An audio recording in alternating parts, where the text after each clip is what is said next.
Yeah, you're not wrong. All right, well, we'll get off our soapbox after that little rant and go over to West Ham, who unfortunately have missed out on Allianz naming rights, who went did a deal with Twickenham. Is this a big blow for West Ham, who seemingly actually have lost? The owners have lost over around 21 million pounds in the last year. The stadium now, is there potential for a club to come buy the state for the club actually to buy the stadium? London Stadium seems to be a little bit in limbo.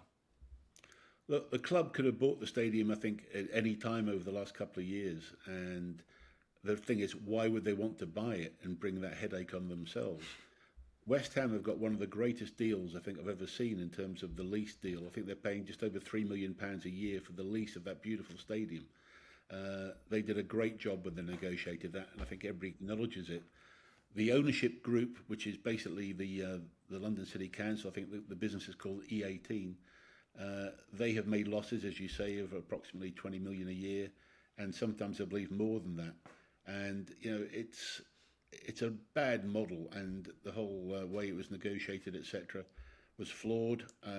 This is still a hangover from 2012 Olympics, Right. and of course, having the Paris Olympics just finishing, we can see what legacy will happen. Hopefully, cities have learnt from the London situation.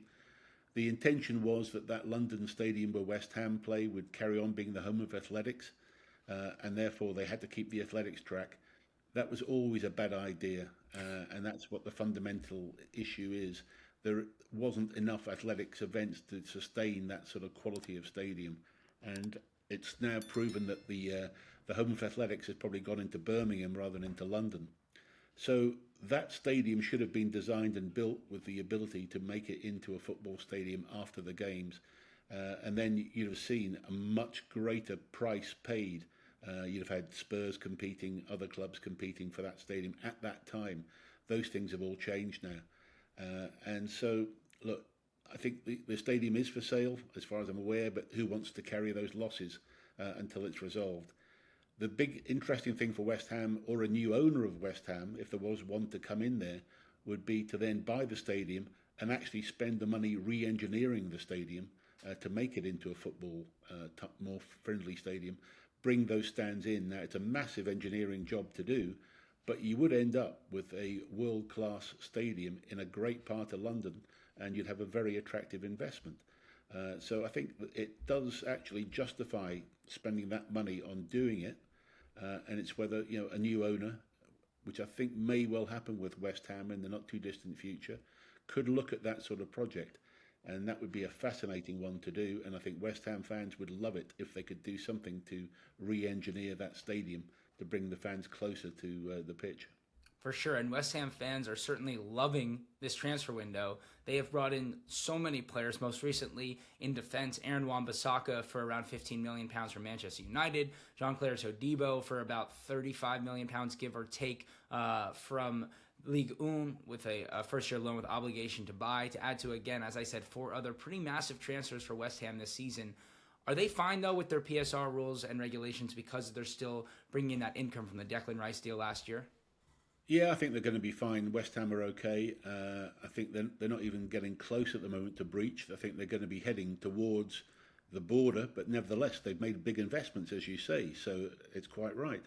I think they have bought reasonably well. I've got question marks around the striker, but I think around the others, I'm pretty happy with what they've got. I think they've improved themselves. I think they should be really challenging for European football this year, and that's where West Ham should be.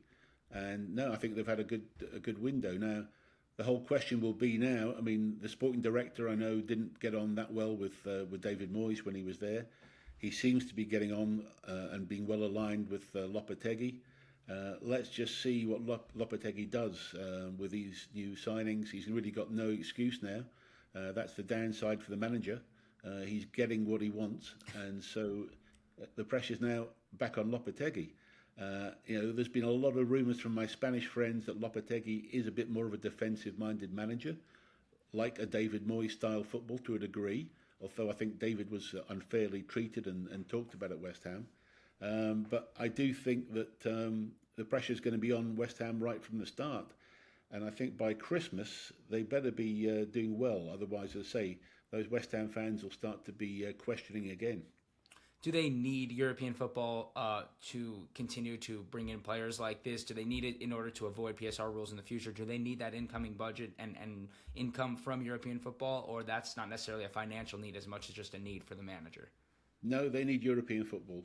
The fans will demand it. They had that taste just the other season when they won a trophy. Of course. I think now it's going to be demanded, and I think quite rightly.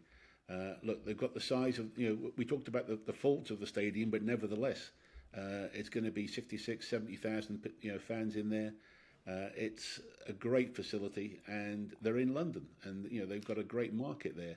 And so there's no reason why West Ham should not be aspiring to be up there at the in the top half, challenging for European football. And the fans will demand it, and they're a hard bunch because they're great fans and they understand their football. And so Lopetegui's under pressure from day one.